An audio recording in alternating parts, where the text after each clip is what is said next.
Nasubukan mo na bang magmakaawa sa tao para lang hindi ka iwan? Ako, oo. Based on my experience, nagawa ko na siya sa taong mahal ko.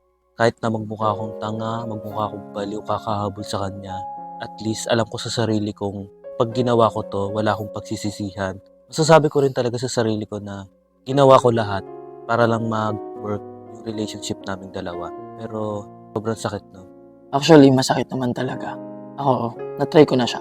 Hindi lang isang beses. 3 beses ko siyang nasubukang magmakaawa sa mga taong minahal ko para lang hindi ako iwan. Pero siguro yung pinakamasakit na nagmakaawa ako, yung una. Kasi yung time na nun, ako yung nagkamali. Tapos hanggang ngayon naman, parang hoping pa rin ako na if ever man na bumalik yung taong yun, babalikan ko. Pero napaka-imposible na. Kahit kasi sabihin ng mga tao na, at kailangan mo magmakaawa pagdating sa love. Kasi ayun ako eh. Ganun ako mag-express ng feelings. Ganun yung love na gusto kong ibigay dun sa tao na kahit ayaw niya na sa akin, ibibigay ko pa rin yung love na baka pwede pang maayos. Magmamakaawa pa rin ako na baka pwede pa. Ayaw pa nating mawala siya, kaya magmamakaawa talaga tayo na huwag tayong iwan. Para sa akin yung magmakaawa, ibig sabihin nun pagmamahal yun eh. Hindi ka naman magmamakaawa kung hindi mo minahal ng sobra yung tao.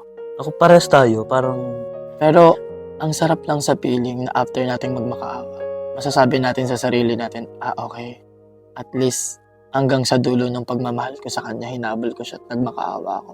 Para at least walang regrets, walang pagsisisihan sa dulo. At the end of the day, matapos at sa huli ng ating pagsasama, minahal kita at hinabol kita.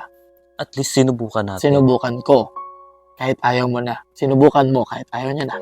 Kaya para sa akin, sobrang okay at sobrang worth it ang magmakaawa. Dahil doon, masasabi natin na totoo yung pagmamahal natin. Dahil ayaw natin mawala yung tao, kahit gusto na nila tayong mawala. At least, hanggang sa dulo, binigay mo at nilaban mo. Kahit hindi niya na kayang ilaban. Pero para sa akin, okay na yung isang beses kang magmamakaawa sa isang tao. Ako, naranasan kong magmakaawa. Pero sabi ko sa sarili ko, nung time na nagmakaawa ako tapos pinagtabuyan lang ako, sabi ko, okay, sobrang sakit nun that time. Sobrang sakit na pinagtabuyan ka habang nagmamakaawa ka. Tapos, alam mo ba, sabi ko nun sa sarili ko na, okay, nagmakaawa ako dahil mahal kita, pero pinagtabuyan mo ako. Kaya after neto, pag uwi ko ng bahay, tapos na, ayaw na kitang makita at hindi na kita gustong makausap pa.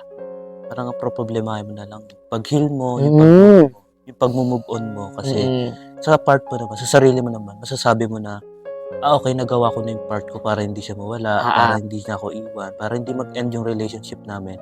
Pero siya mismo talaga, ayaw niya na. Ayaw niya na. Siya na ang bumitaw at tumayo.